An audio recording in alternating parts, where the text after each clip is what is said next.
It may not look like much, but these are the first tentative steps into the wild for captive bred pandas in China. Panda Valley in the southern Sichuan province will be home to the 6 young bears for the next 2 months.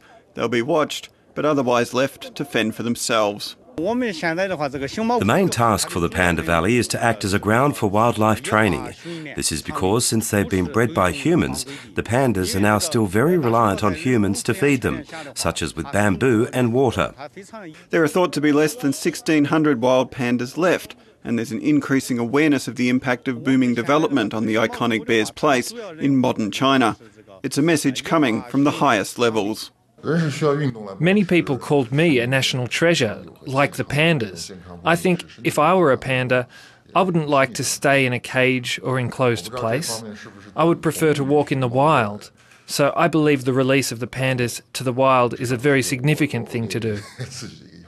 Previous efforts to release captive bred pandas into the wild have been largely unsuccessful.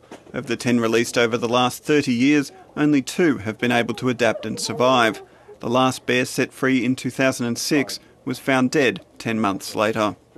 This time the hope is the 6th, aged between 2 and 4 years old, will be better equipped to survive.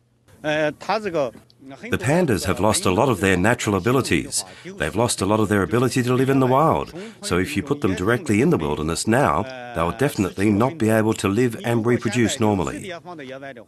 The 6 pandas will next be moved into a fenced-off hillside valley nearby.